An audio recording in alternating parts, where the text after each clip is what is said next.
Yes. Cannot compromise. They go to a civil court or something like that. Radicalization of human relations. No more compromise. Fight, fight, fight. The normal, traditionally accepted relations are destabilized. The relations between teachers and students in schools and colleges. Fight. The relations between, in economical sphere, between laborers and employers are further radicalized. No more acceptance of the legitimacy of demands of workers. Unlike Japanese, with the theory Z, if you ever heard about it, where the workers are involved in decision-making process, therefore they don't have moral incentive to fight their bosses. In the United States, it's just the opposite. The harder is the fight, the better. The more heroic they look. When the Greyhound network was on strike recently, the correspondents of local TV networks all over the United States were approaching the strikers and they say, oh yes, we are doing something nice. They look like heroes and they were proud. There was some family, the husband was a bus driver. Now they decided in the protest against the bosses to camp somewhere in the forest. And they were presented to the audience as a heroic, nice people, you see. The violent clashes between passengers, picketers, and the strikers are presented as something normal. 10, 15, 20 years ago, we would be angry, say, why so much hatred? Today we are not. We say, well, commonplace. Radicalization, militarization sometimes. As I explained on that stage, I took a step a little bit further. Shooting people. Okay, law and order now also is pushed into the area where previously people settled their differences peacefully and legitimately. Now, we are getting with this court cases in the smallest irrelevant cases. We cannot solve our problems anymore. The society at large becomes more and more antagonistic between individuals, between groups of individuals, and the society at large. The media puts himself in the opposition to the society in general, at large, separate, alienated. Okay? On that stage, you remember I was talking a couple of hours ago about the sleepers. That's when the students from, say, United States, if they are trained in Lumumba University, or developing nations, that's the students I was dealing with, are being sent back from the Soviet Union here. Or if they were already in the United States, in the country, which is the object of subversion, they spring to action. The sleepers go up. They slept for 15 to 20 years. Now they become leaders of groups, preachers, I don't know, public figures. Prominently, they actively include themselves in a political process. All of a sudden, we see a homosexual. 15 years ago, he did his dirty job and nobody cared. Now he makes it a political issue. A political issue. He demands recognition, respect, human rights, and he rallies a large group of people. And there are violent clashes between him and police, his group and ordinary people, no matter what. It's black against white, yellows against green, doesn't matter where the division line goes. As long as this group come into antagonistic clash, sometimes militantly, sometimes with firearms, that is destabilization process.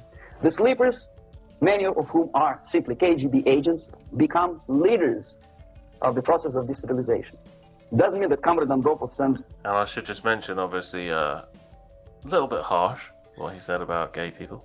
Well, I think he's talking because he seems like he's a Christian man, right? Well, also, like, we have to remember that this is a guy that's 50 in 1985.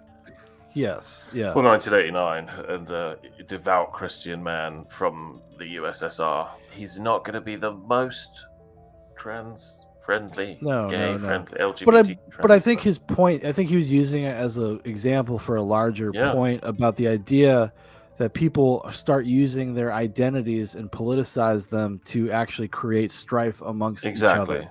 That's what, like, because he went further on. He said black and white, yellow and green. It doesn't matter, right? Yeah. He's just talking about as long as people are arguing. Yes, as long as people are arguing about things that ultimately don't really matter. Exactly, and that most people don't care about when they go home.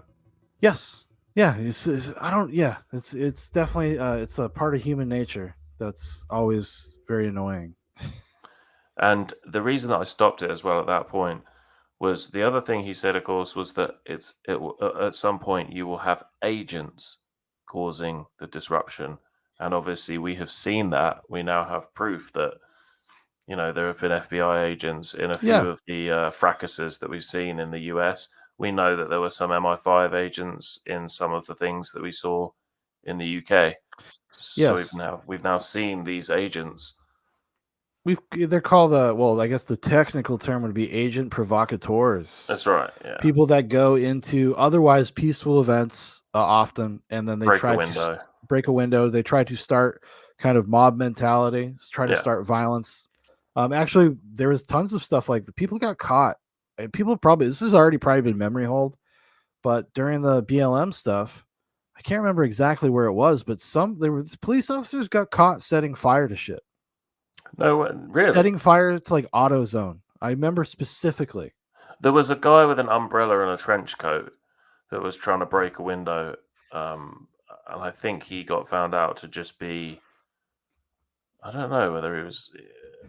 I don't think. I love that he's wearing. I hope he was wearing a fucking fedora too. Just like the complete spy versus spy stereotype. Yeah. No, maybe not a fedora actually, but I'm pretty sure he was wearing a hat, black glasses, and a trench coat, and he had an umbrella. And people were saying that he was a glowy or something like that because he was trying to smash a window. There were people saying, "Why are you doing that? This is our neighborhood." And then he kind of quickly ambled away. Yeah, and they don't really embarrassed. And they won't talk to you. They won't respond. Like when people call them out. And this is something, and I know people feel however they're going to feel about somebody like Alex Jones, but a lot of Alex Jones' early work in the 2000s was basically documenting a lot of this stuff. This has been going on for a long time. At least in the United States, it has.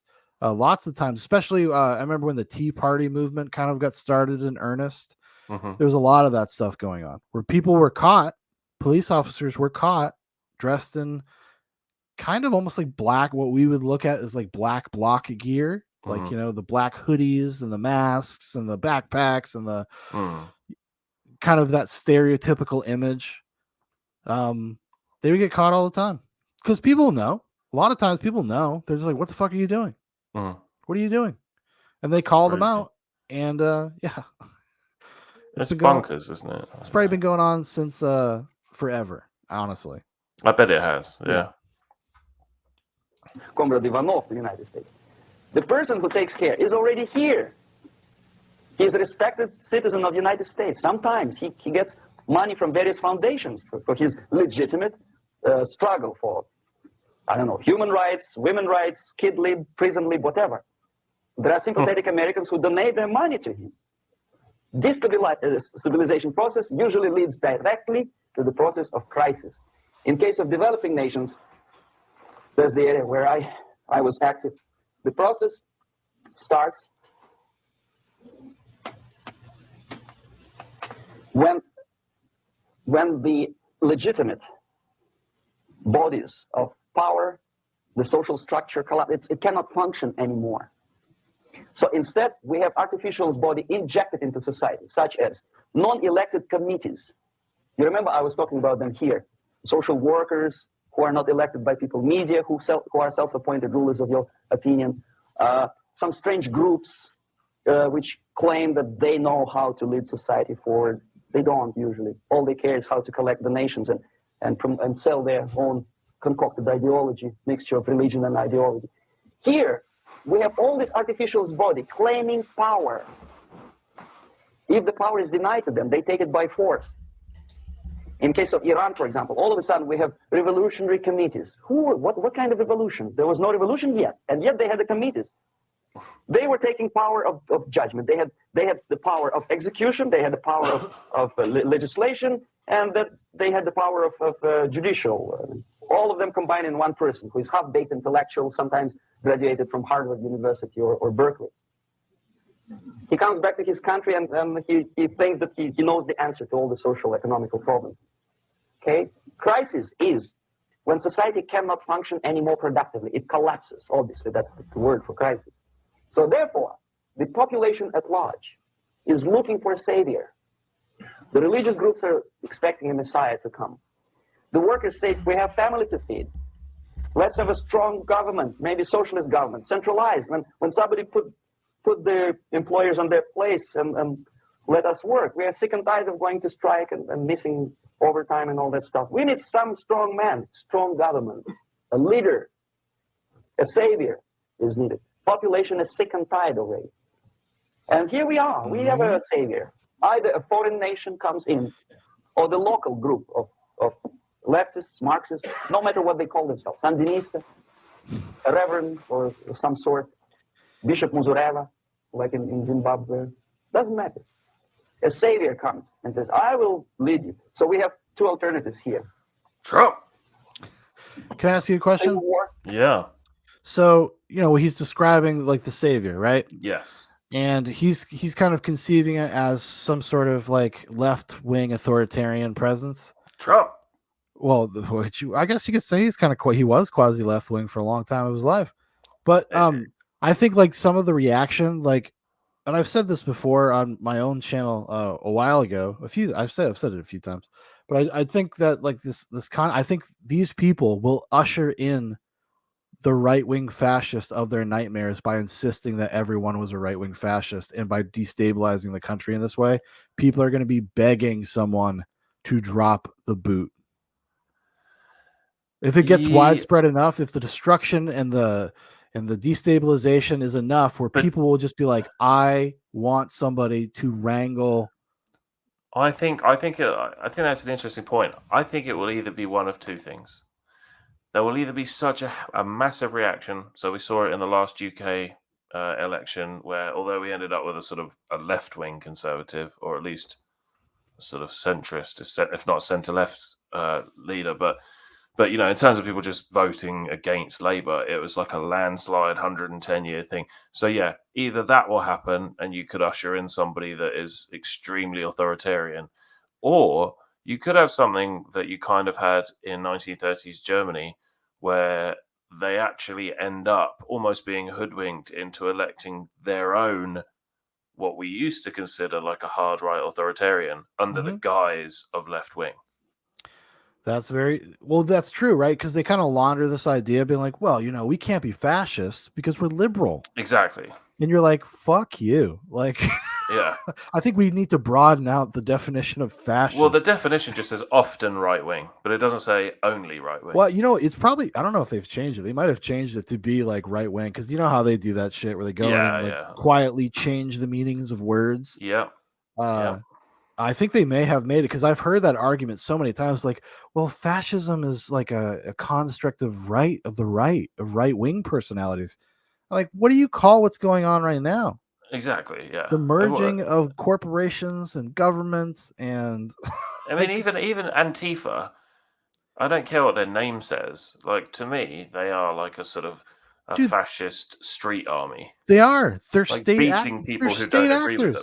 I mean, what's going on? Down companies. Look what's going on in Canada, like with the convoy. The people that have actually gone out and like some guy, like ramming his car into I saw people. that.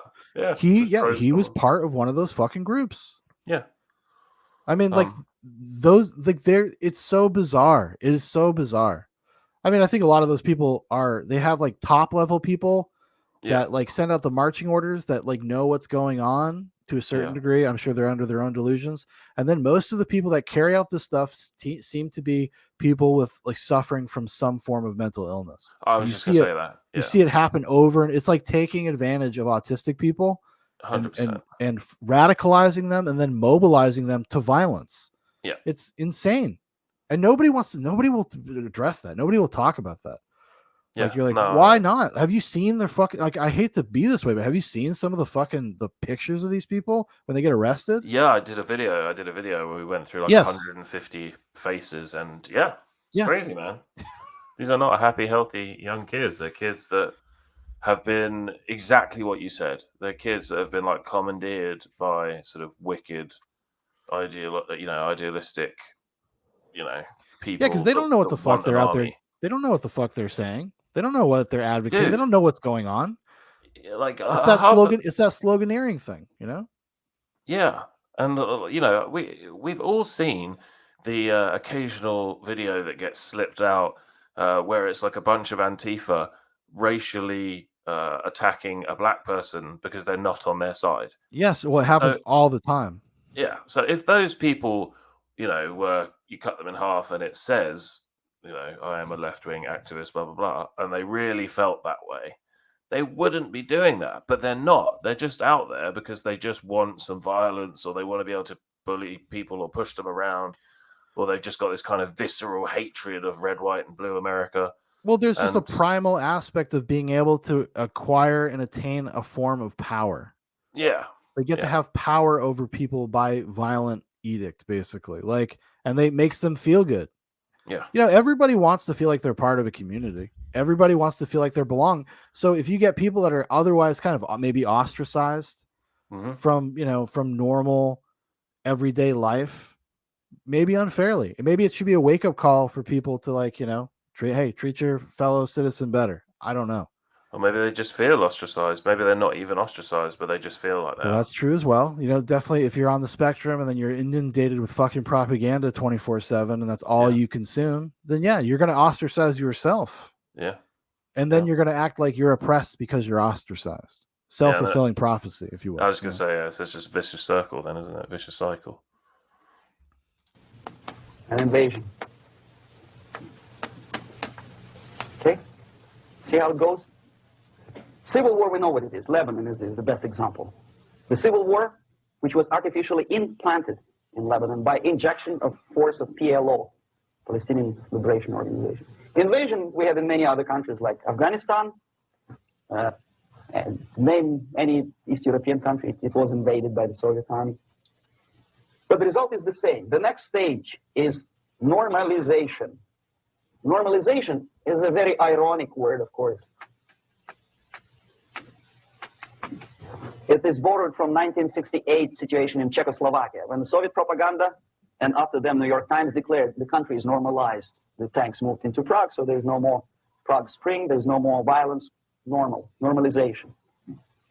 At that stage, the self-appointed rulers of the society don't need any revolution anymore. They don't need any radicalism anymore. So this is the reverse from destabilization. Basically, it is stabilizing the country by force. So all the sleepers and activists and social workers and liberals and homosexuals and professors and Marxists, Leninists are being eliminated physically sometimes. They've done their job already. Okay? They are not needed anymore. Up against the wall.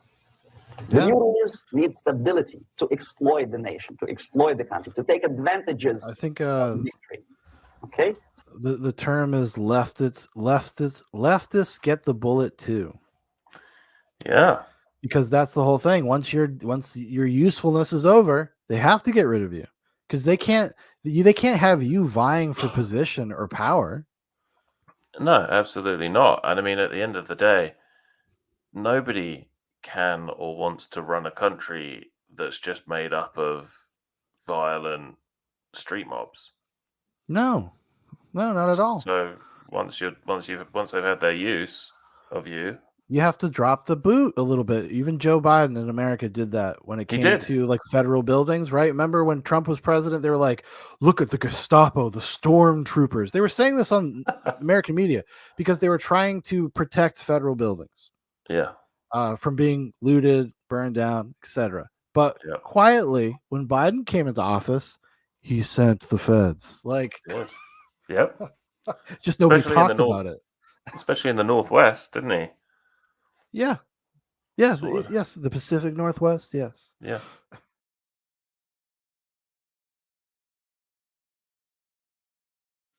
Winston stopped writing, partly because he was suffering from cramp. He did not know what had made him pour out this stream of rubbish